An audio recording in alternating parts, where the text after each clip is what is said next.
Hey, it's Jen, Bitch in a Hurry, Not So Mystical Tarot, coming to you with your 2019 projection for Sun, Moon, or Rising sign of Sagittarius.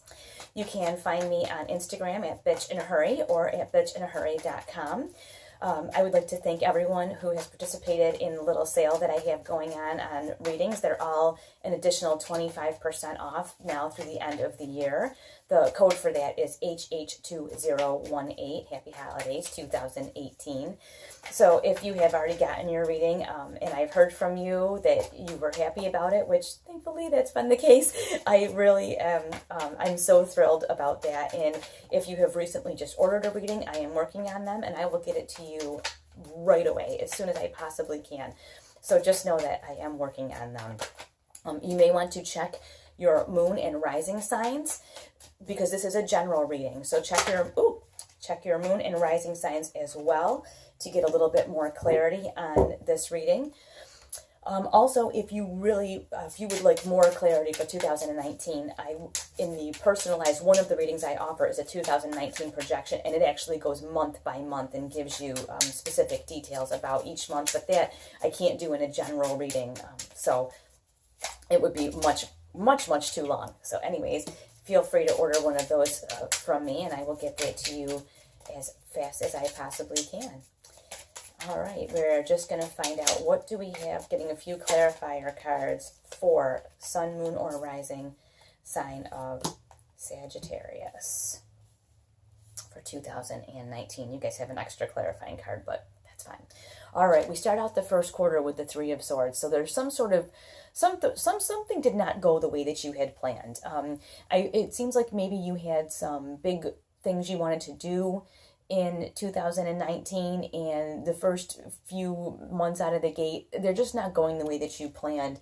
And this could be the result of a decision that maybe you made, maybe you weren't objective about it, maybe you were more emotional, and because you weren't objective about the decision, it did not go the way that you planned. But you know, these things happen. Not every month can be the most winning, or you know, not every day are we winning everything. And this is not to say that like terrible things are going to happen. It's just saying that maybe you had something in mind and it didn't quite work out. And the thing is, when that sort of stuff happens, it's an opportunity to grow. So don't look at it as just a terrible mistake. Just look at it as like, okay, I'm not going to do that again. I'm going to do this instead. In the second quarter, which is really exciting, you guys have the King of Wands. And this is you, Sagittarius, fire energy. This is, you know, the King of Wands. He is charismatic and he's driven. And if you look at all the yellow, there's like a sun. It's like the bright sun, like a brand new day. Nobody can say no to the King of Wands. So this says that in that second quarter of the year, you're going to kind of put it all back together again. And maybe this was a good thing. Taking things apart, examining them, seeing that they didn't work out and figuring out why. Because now you have a renewed interest in getting things done, making things happen, starting like a brand new day, a new way of doing things. And I always say this card is like the Midas touch, like sort of like everything you touch turns to gold. So don't feel for a minute that that all is lost with that first quarter, because it's just preparing you. It's helping you get things out of your life that don't work, so that in that second quarter you can really focus on doing. That is not about thinking. This king is about doing things, making things happen. And I think, especially with the wands, it's about taking the chance to do things, because sometimes we can get really stuck in our heads, especially with the Three of Swords like that. You can get stuck in your head and think, well, it's not worth it. It's worth it. Make the effort in that second quarter to do the things that you want to do, and don't overthink it. That's especially the case, is not to overthink it.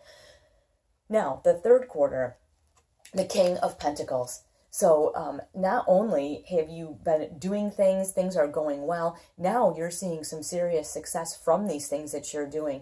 So if you have maybe started a business, maybe you have started to take care of yourself physically, whatever the case may be, this is success in your tangible life. So in that third quarter, all of the mental work you did in the first quarter, because this is a lot of mental work here, getting past this, figuring out what went wrong, and deciding it's not going to continue to stay that way. I mean, and then for you to come into the second quarter with like, boom, all the energy in the world and making things happen.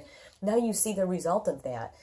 You see all of this hard work that you've done mentally and then physically manifesting itself in a really great success that's tangible. This can be in your work life, your home life, whatever the case may be. You're going to be able to put your hands on this work that you've done, and it's going to make you feel very grounded, very rooted down, very much like you're in control of your life and where you're going from here.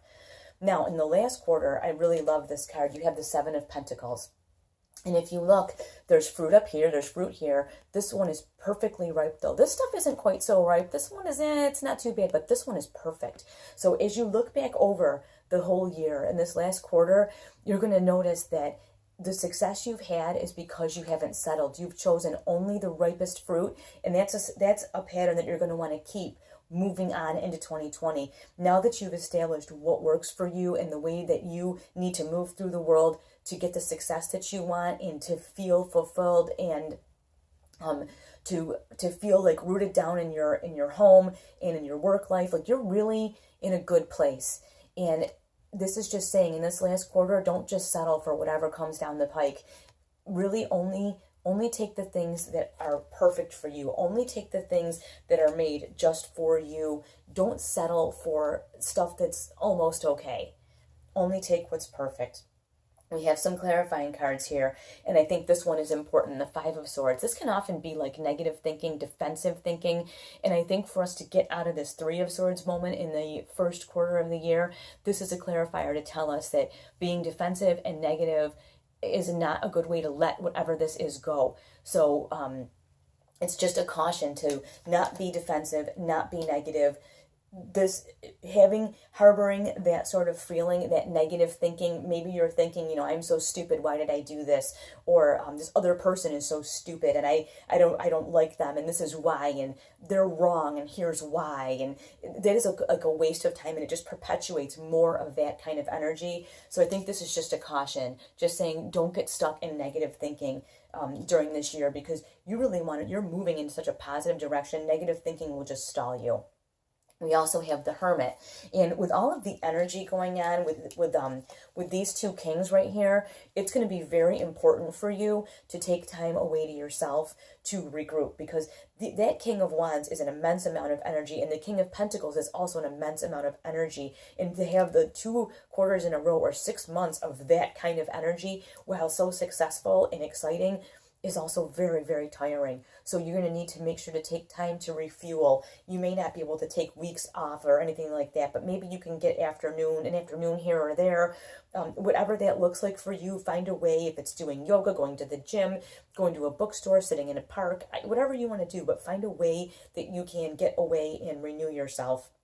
And another caution here, and I find that this is so true, this Ten of Wands, which is saying be careful like what you take on. Having all of this energy is wonderful, but you can sometimes say yes to things that aren't for you, and that is right here. It's reinforcing the Seven of Pentacles, choosing only what's right for you, only the things that are perfect for you. Don't take on any extra burdens that don't belong to you, because it will hinder your progress. And finally, you guys have an extra card, but they come out. What are you going to do? We have the Temperance card, which is a balance. It's a balance. It's to make sure that you shift back and forth between positive and negative, between energy and rest. Make sure that you're able to shift back and forth. Take that time away. You have these intense periods of major effort, major activity going on. You're going to have to balance that with some rest and some rejuvenation, some refueling. So make sure that you do that. You need to keep a balance, because this year is going to be extremely productive for you, and I think your life is going to look very different than it does right now. But like I said, be very mindful. This seems to be so important to me, that you don't settle for just any old fruit. You take only the things that are perfect for you, because you don't want to end up burdened. You have so much opportunity this year. You just want to make sure that you choose what's exactly right for you. And I just can't wait to hear how all this manifests for you this year. I wish you only the very best, and I will talk to you soon.